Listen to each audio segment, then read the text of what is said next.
亲爱的朋友们，欢迎来到微光夜读。好久不见啊！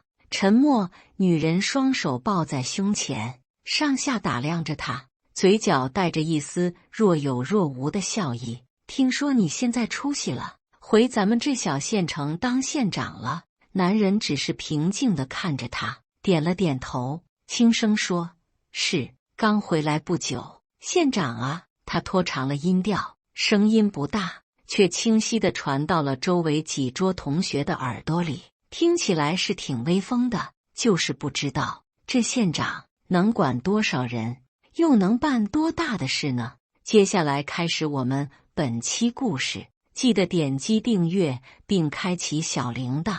秋风带着江南特有的湿润，吹过丰收的田野，也吹进了清河县城的每一个角落。路边的梧桐树叶子已经泛黄，一片片的往下落，铺在干净的街道上。对于陈默来说，这片土地既熟悉又陌生。熟悉的是空气中那股淡淡的桂花香，是远处青山模糊的轮廓；陌生的是拔地而起的高楼，是街上川流不息的车辆，还有那些既清晰又模糊的少年记忆。15年了，从他18岁那年夏天坐上那趟北上的绿皮火车，他就再也没有真正回来过。不是不想，是不能。读书、考试、工作，一步一个脚印，从一个偏远乡镇的农家子弟，到省城机关里一个不起眼的小科员，再到今天这个位置，他花了整整15年的时间。3个月前，一纸调令，他从省里下派，回到了这个生他养他的地方，担任清河县的代县长。上任3个月，他几乎没有一天在晚上10点前休息过，跑遍了全县所有的乡镇，见了数不清的干部和群众。桌上的文件堆得像小山一样高，他就像一个上了发条的陀螺，不停地旋转，试图尽快熟悉这里的一切，尽快打开工作的局面。就在他忙得焦头烂额的时候，一个陌生的号码打了进来，电话那头是高中班长赵海爽朗的声音，说是要组织一次高中同学毕业15周年的聚会，就在县里，希望他务必参加。陈默握着电话，一时间有些犹豫。同学聚会这4个字对他来说带着一种复杂的感情。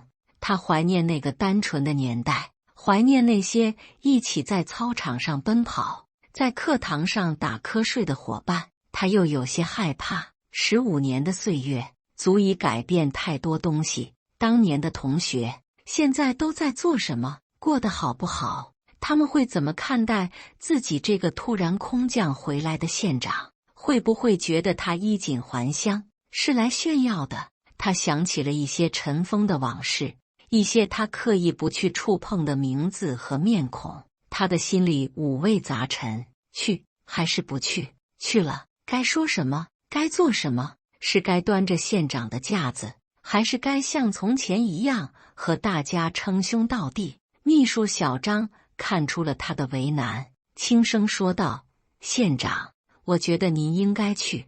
您刚来清河，正好可以借这个机会听听基层群众最真实的声音。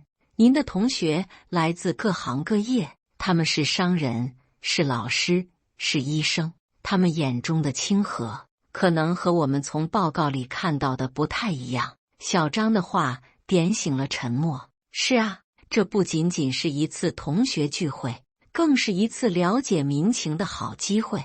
他不能总是待在办公室里，不能总是听下属的汇报，他需要走到普通人中间去，听听他们的心里话，看看他们真正的生活状态。而且他也确实想念那些老同学了。好，你帮我回复班长，就说我一定到。陈默下定了决心，他告诉自己，就当是给自己放个假，回去见见老朋友，其他的都不要多想。陈默的出身很普通，他的父亲是村里的小学老师，母亲是地道的农民，家里不富裕，但父母很重视他的教育。他从小就懂事，知道只有读书才是唯一的出路。他拼了命的学习，从村里的小学考到镇上的初中，再考到县里最好的高中。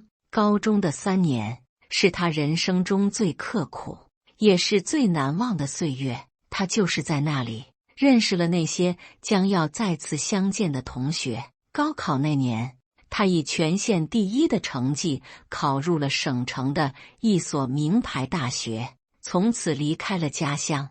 大学毕业后，他通过了公务员考试，进入了省政府的一个部门，从基层科员做起。他戒骄戒躁，踏实肯干，从不参与单位里的是非纷争，只是埋头做好自己的工作。他的努力和能力被领导看在眼里，一步步的，他被提拔为副科长、科长、副处长、处长。他的人生轨迹就像他这个人的性格一样，沉稳、坚定，从不走结节。直到3个月前，组织上找他谈话，希望他能回到家乡，为清河县的发展贡献一份力量。他答应了，因为在他的心里，始终对这片土地怀着深厚的感情。他想用自己这些年学到的知识和积累的经验，为家乡做点实事。聚会定在周6的晚上。周6下午，陈默处理完手头的最后一份文件，对小张说：“走吧，我们回县城。”小张是个25、26岁的年轻人，大学毕业刚2年，做事很机灵，也很稳重。他帮陈默收拾好东西，开着那辆普通的黑色公务车，驶出了县政府大院。从县政府到县城的酒店，不过10几分钟的车程。可就是这10几分钟，陈默却看得百感交集。街道变宽了，路两旁的平房不见了，取而代之的是一栋栋崭新的商品楼。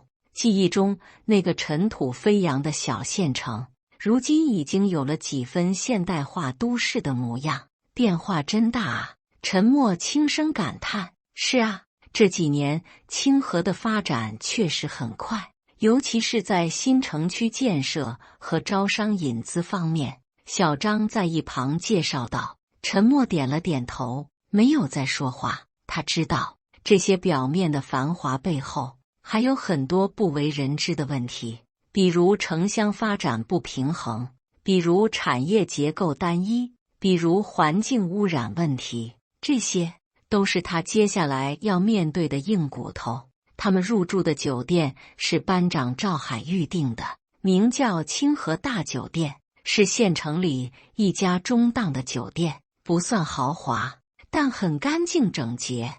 陈默对此很满意，他不喜欢太铺张的场面。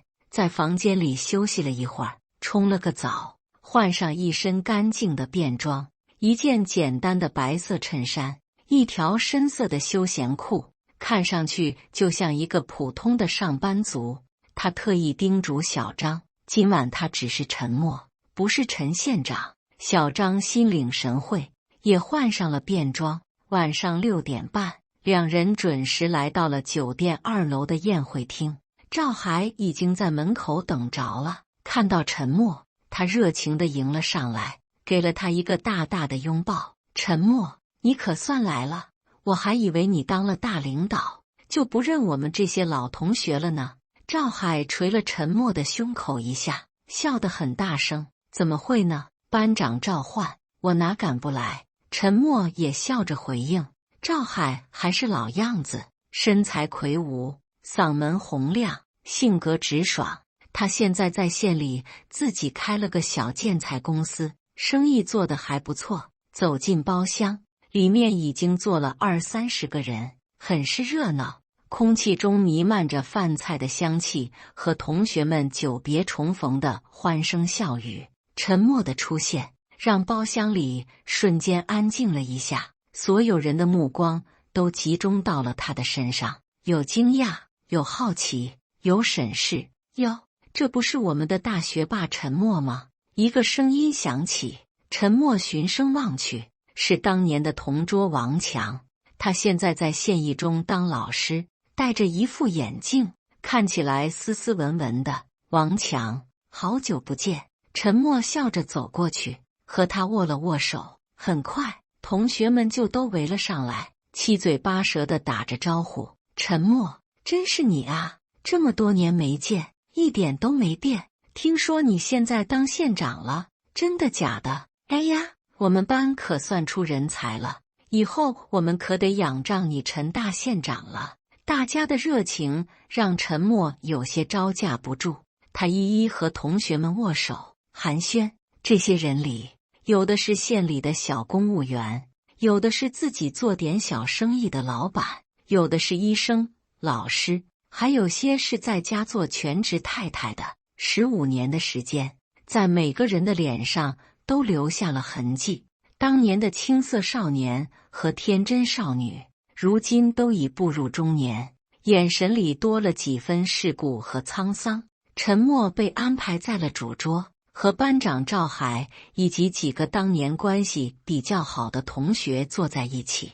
他尽量让自己表现得随和一些，主动和大家聊起上学时的趣事，聊起各自的家庭和孩子。他发现，虽然身份地位变了，但当年的那份同学情谊似乎还在，这让他紧绷的神经放松了不少。宴会的气氛逐渐热烈起来，大家推杯换盏，回忆着过去，也谈论着现在。有人在吹嘘自己生意做得多大，有人在抱怨工作压力有多重，有人在分享育儿的经验。陈默大部分时间都在安静地听着，偶尔插上一两句话。他像一个旁观者，观察着这一幅生动的人间百态图。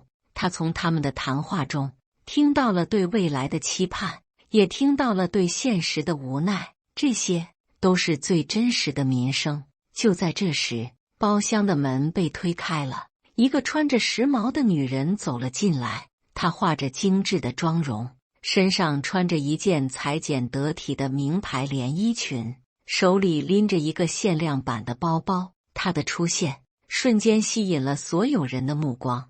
陈默的心在那一刻猛地收缩了一下。进来的人是苏晴，她的高中初恋。15年不见，她变了很多。当年的她扎着简单的马尾辫，穿着洗得发白的校服，笑容干净得像一缕阳光。现在的她浑身上下都散发着一种成功女性的自信和优越感，只有那双眼睛还是像从前一样明亮，又带着一丝不易察的锐利。苏晴的目光在包厢里扫了一圈，很快就落在了陈默的身上。他的眼神里闪过一丝惊讶，但随即就被一种复杂的、说不清道不明的情绪所取代。他踩着高跟鞋，径直朝着陈默这一桌走了过来。空气仿佛在这一瞬间凝固了，所有人都停下了交谈，看着他。赵海站起身，有些尴尬地笑了笑。苏晴，你可算来了，就等你了，快坐，快坐。苏晴没有理会赵海，她的眼睛一直盯着陈默。她走到桌前，双手抱在胸前，上下打量着他，嘴角带着一丝若有若无的笑意。好久不见啊，陈默。他开口了，声音清脆，但带着一丝讥讽和审视。陈默也站了起来，他看着眼前这个既熟悉又陌生的女人，心情复杂。他点了点头，轻声说：好久不见，听说你现在出息了，回咱们这小县城当县长了。他的话语里听不出是赞扬还是别的什么，周围的同学都感觉到了气氛的微妙变化。大家你看我，我看你，谁也不敢出声。是，刚回来不久。陈默的回答依旧平静。县长啊，他拖长了音调，声音不大，却清晰地传到了周围几桌同学的耳朵里，听起来是挺威风的。就是不知道这县长能管多少人，又能办多大的事呢？这句话一出口，所有人都愣住了，这已经不是简单的调侃了，而是带着明显的挑衅和轻蔑。赵海的脸色一下子就变了，他连忙打圆场：“苏晴，你喝多了吧？怎么说话呢？陈默现在是我们的父母官，是为我们全县人民服务的。”苏晴却像是没有听到赵海的话，他的目光依然锁定在陈默身上，继续说道：“当年我家里人不同意我们在一起，说你就是一个乡下来的穷小子，没什么大出息。现在看来，他们说的还是挺对的，你的格局确实是太小了点。”他的声音不大，但每一个字都像一根针，狠狠地扎在了在场每个人的心上。这不仅仅是在羞辱陈默，也是在打所有出身普通、靠自己努力奋斗的同学的脸。包厢里的气氛瞬间降到了冰点，所有人都觉得无比尴尬。陈默看着他那张画着精致妆容的脸，心里涌起的不是愤怒，而是一种深深的失望和悲哀。他想起了15年前的那个夏天，他们分手的时候，他的父母确实看不起他，觉得他给不了他想要的未来。他当时哭了，说他会等他，可最终他还是选择了现实。这些年，陈默从来没有怪过他，他知道人各有志，每个人都有选择自己生活的权利。他只是把这份感情深深地埋在了心底，化作了自己前进的动力。他以为这么多年过去了，大家再次相见，就算做不成朋友，至少也能像普通同学一样相视一笑，问候一声。他没想到，他对他的偏见，或者说对他的怨恨，竟然这么深。陈默深吸了一口气，脸上反而露出了一个淡淡的微笑。他没有反驳，只是平静地说：“你说的对。”他的反应让苏晴准备好的一肚子话都堵在了喉咙里，他就像一拳打在了棉花上，说不出的难受。他本来以为陈默会恼羞成怒，会和他争辩，那样他就可以把他贬低得更彻底。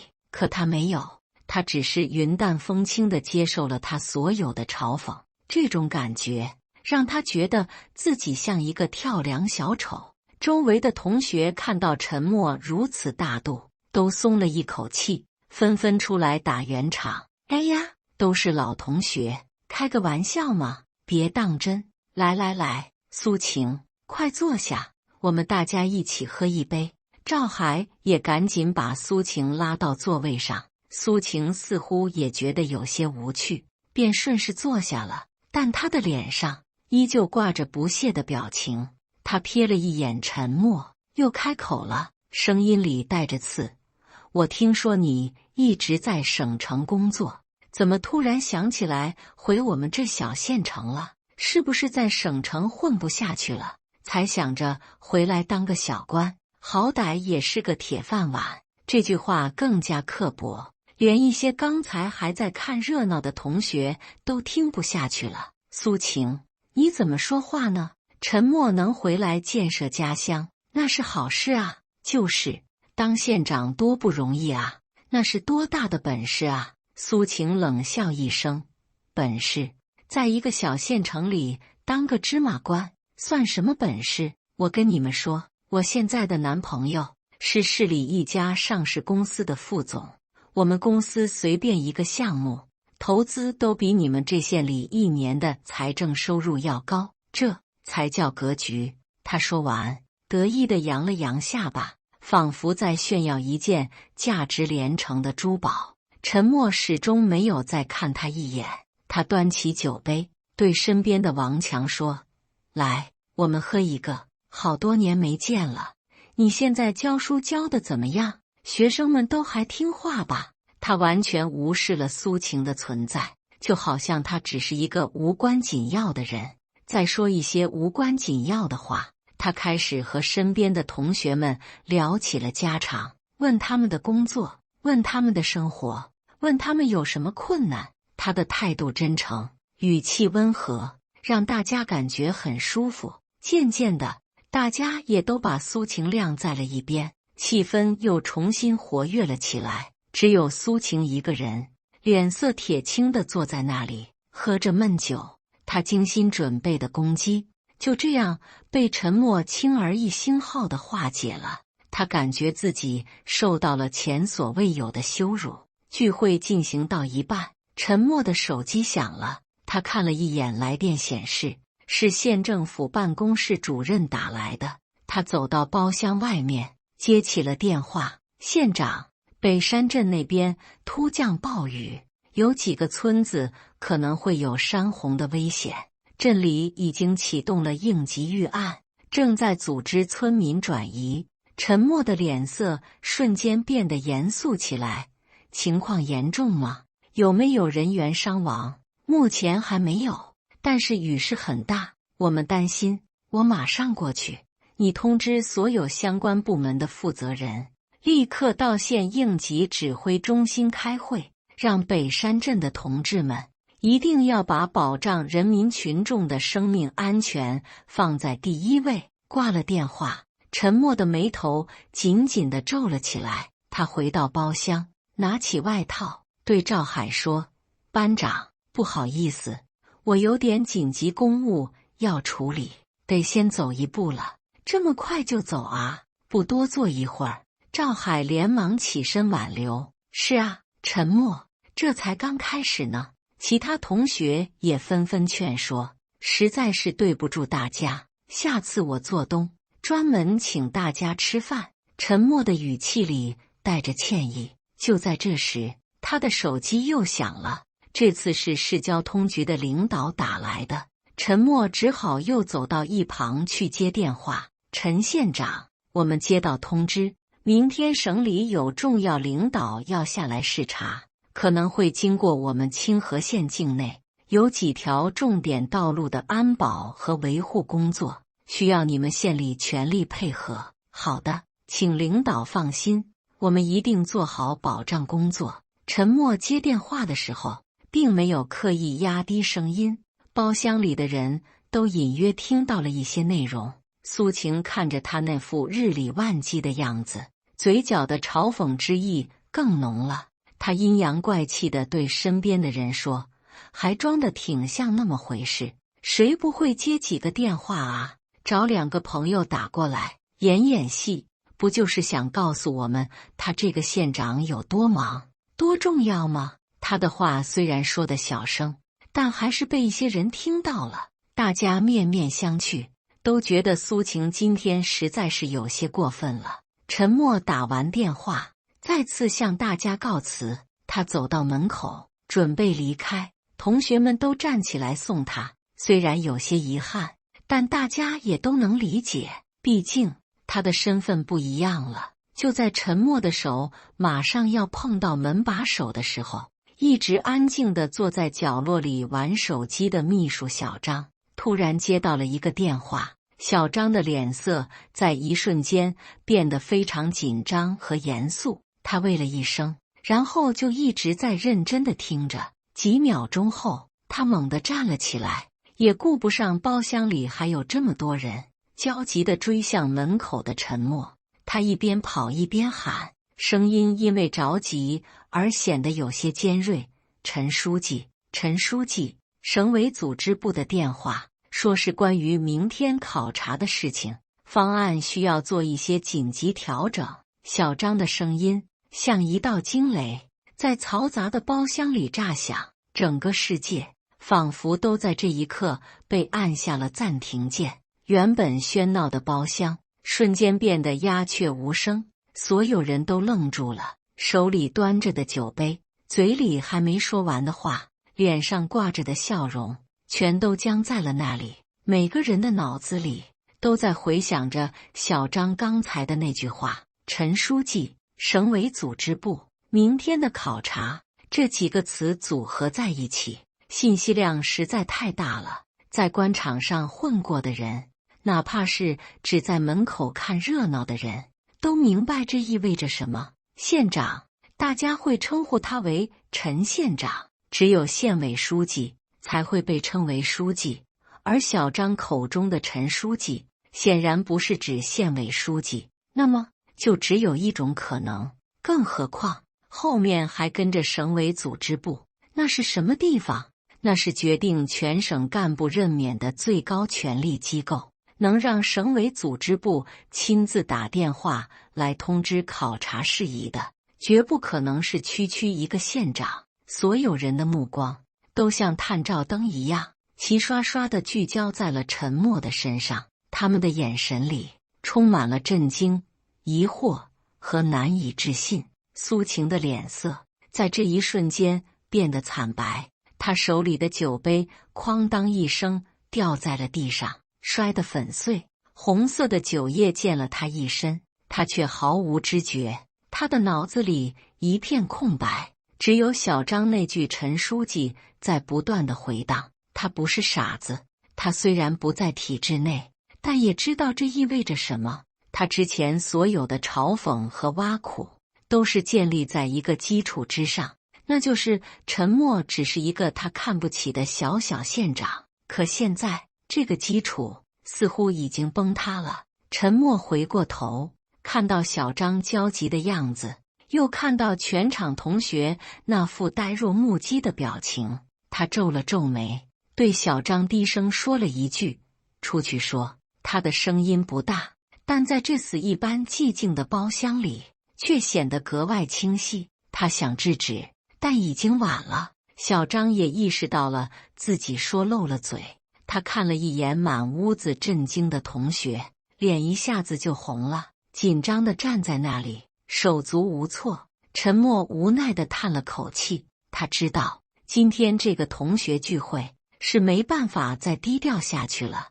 包厢里的寂静持续了将近半分钟，终于班长赵海最先反应了过来。他毕竟是做生意的，见过一些世面，他小心翼翼地走到陈默面前，声音都有些发颤，试探性地问道：“陈默，不，那个，你现在的职务是？”他连一个合适的称呼都想不出来了，叫陈默显得太不尊重，叫陈县长好像不对，叫陈书记又不知道他到底是什么书记。陈默看着老同学这副诚惶诚恐的样子，心里有些不是滋味。他苦笑了一下，说：“本来只是想和大家简简单单的聚个会，叙叙旧，没想到……”他没有直接回答赵海的问题，但他的态度已经默认了事情并不像大家之前想的那么简单。小张站在陈默身后，紧张的额头上都冒出了细汗。他知道自己闯了大祸，领导这次回来是特意叮嘱了要低调的，结果被自己一句话把底全给泄了。苏晴的大脑在飞速的运转，他一遍又一遍地回想着刚才秘书的话，省委组织部、考察、陈书记，这些词串联在一起，一个让他不敢相信的猜测渐渐浮现在他的心头。难道说他根本就不是什么县长，或者说县长只是他的一个过渡身份？他越想越觉得心惊，后背一阵阵地发凉。他想起自己刚才那些尖酸刻薄的话，每一句都像一个响亮的耳光，狠狠地抽在自己的脸上。看到大家那一脸的困惑和震惊，陈默知道今天这事要是不说清楚，恐怕是走不出这个门了，而且以讹传讹可能会造成更不好的影响。他环视了一圈，目光在每一位同学的脸上扫过，最后他平静地开口了：“很抱歉，本来不想因为我个人的事情影响了大家今天聚会的气氛。”他顿了顿，继续说道：“这件事情也是最近才定下来的，任命文件刚刚下达，还没有对外公布。我这次调回清河担任县长，只是一个临时性的安排，主要是为了熟悉基层工作。我的正式任命是担任我们市的市委常委、组织部部长。”市委常委、组织部部长。如果说刚才小张的话是一道惊雷，那么陈默现在亲口说出的这几个字就如同一颗原子弹，在所有人的心里轰然爆炸。整个包厢里响起了一片倒吸凉气的声音。市委常委是什么概念？那是整个地级市的最高决策层成员之一，是真正意义上的城市领导人。而组织部部长更是常委中的核心成员，负责全市干部的选拔、任用和管理，人称管官的官。这个职务的分量比一个县长要重上千百倍。35岁的市委常委、组织部部长，这意味着什么？这意味着他的前途不可限量。这简直就是坐着火箭在往上升。同学们全都傻眼了，他们看着眼前这个依旧穿着普通白衬衫、神情淡然的男人，感觉像是在做梦一样。他们怎么也无法把这个人和那个手握重权的市委领导联系在一起。刚才那些还在吹嘘自己开了个多大的公司，认识哪个局长的同学，此刻都羞愧地低下了头。他们那点小小的成就，在陈默面前简直不值一提。而苏晴已经彻底僵住了，她的脸色由白转红，又由红转青，像开了个染房一样。市委常委、组织部部长这几个字像魔咒一样在他的脑海里不断盘旋。他引以为傲的那个上市公司副总的男朋友，在这个职务面前渺小的就像一只蚂蚁。他终于明白了，为什么自己那些尖刻的嘲讽对他来说就像是清风拂面，根本不值一驳。因为他们两个人早已经不在同一个层次上了。